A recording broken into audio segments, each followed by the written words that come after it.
आज है 14 अगस्त और वक्त हो रहा है 5 PM। शुरुआत करते हैं आज की कुछ खास खबरों से।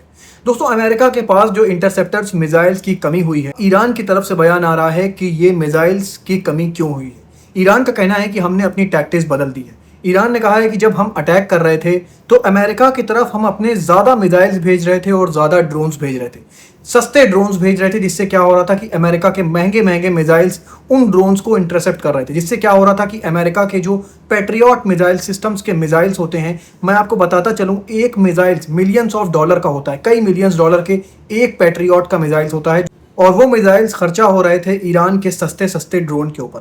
दोस्तों, यही टैक्टिक्स अपनाकर ईरान ने बताया कि हमने अमेरिका का पूरा स्टॉक खत्म कर दिया। खबर आपको यूएसए और क्यूबा की बता दूं। अमेरिका के सेक्रेटरी ऑफ वॉर हैं पीट हेग्सेक। आज उनका बयान आया है कि हम क्यूबा से कुछ और ज्यादा कॉर्पोरेशन चाह रहे हैं, और क्यूबा चाहे या ना चाहे लेकिन उसको हमारे साथ कॉर्पोरेशन करना होगा। उन्होंने कहा कि बहुत लंबे वक्त से अमेरिका को डराता आ रहा है क्यूबा।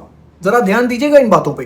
क्यूबा इतनी सी कंट्री, पीट हेग्सेक कह रहे हैं कि अमेरिका को थ्रेटन करता आ रहा है, मतलब कि अमेरिका को धमकियां देता आ रहा है, लेकिन अब क्यूबा को हमारे साथ कॉर्पोरेशन करना होगा, चाहे क्यूबा की मर्जी हो या ना हो, उनको हमारे साथ कॉर्पोरेशन करना ही होगा। ये एक तरह से जबरदस्ती करी जा रही है क्यूबा के ऊपर। दोस्तों, क्यूबा को लेकर डोनाल्ड ट्रंप का भी कई बार बयान आ चुका है और उन्होंने कहा है कि बहुत जल्द ही हम क्यूबा को ऑक्यूपाई कर लेंगे। और बहुत से एनालिस्ट ये भी मान रहे हैं कि हो सकता है कि क्यूबा में भी वैसे ही हो जैसे कि वेनेजुला में रेजीम चेंज हुआ है। जैसे वेनेजुला में क्या हुआ था कि वहां के प्रेसिडेंट को उठाया, फिर अमेरिका ने उस प्रेसिडेंट को वहां पर बैठा दिया जो अमेरिका की बात मानता है। तो हो सकता है क्यूबा में भी ऐसा ही हो। ये जो करंट गवर्नमेंट है क्यूबा की, बताया ये जा रहा है ये अमेरिका के साथ उतना कॉर्पोरेशन नहीं कर रही है। इसी के साथ हो सकता है कि इस करंट गवर्नमेंट को गिराकर अमेरिका अपने लोगों को क्यूबा के अंदर बैठा देगा, जिससे क्या होगा कि क्यूबा फिर उसके मुताबिक चलेगा, मतलब कि अमेरिका के मुताबिक चलेगा। अब दोस्तों, मैं खबर आपको रशिया और यूक्रेन की बता दूं। दोस्तों, रशिया और यूक्रेन में जितने सोल्जर्स मरे हैं, अब उनकी बॉडी एक्सचेंज करी जा रही है।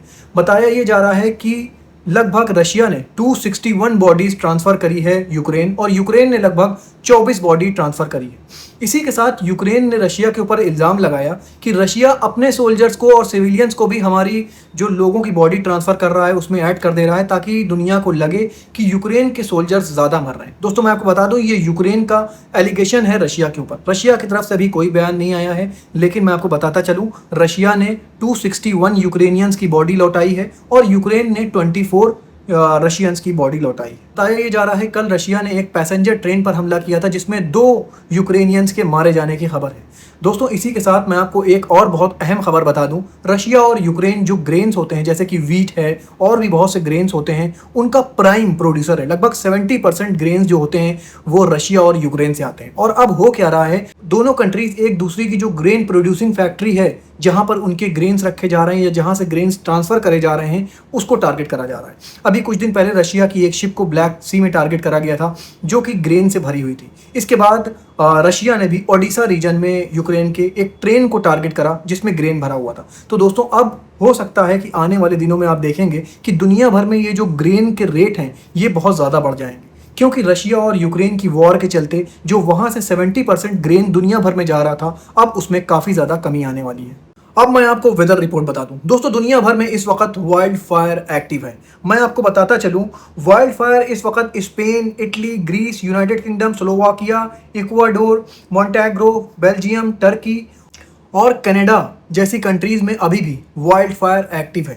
मैं आपको बता दूं, ग्रीक की वाइल्ड फायर बहुत तेज़ी के साथ फैल रही है। जो ये आप वीडियो देख रहे हैं, ये ग्रीक से निकल कर आ रहा है। अभी भी दुनिया में कई हिस्सों में वाइल्ड फायर एक्टिव है। कल मैंने आपको बताया था, लेबनान के जंगलों में जो वाइल्ड फायर लगाई जा रही थी, वो इजराइल के फौजी IDF थे, जो मंजनीकों से आग के गोले फेंक रहे थे जंगलों में, जिससे क्या हो गया था कि सदर्न लेबनान के जंगलों में आग लग गई थी। ये जो आप देख रहे हैं गोले फेंके जा रहे हैं, ये इजराइल की फौज के सोल्जर हैं, IDF के सोल्जर हैं, जो सदर्न लेबनान के जंगलों में आग के गोले फेंक रहे हैं। दोस्तों, ऐसे ही खबरें लेकर मैं आपके पास आता रहूंगा। अपना बहुत ख्याल रखिए और मुझे भी अपनी दुआओं में याद रखिए। अस्सलाम वालेकुम।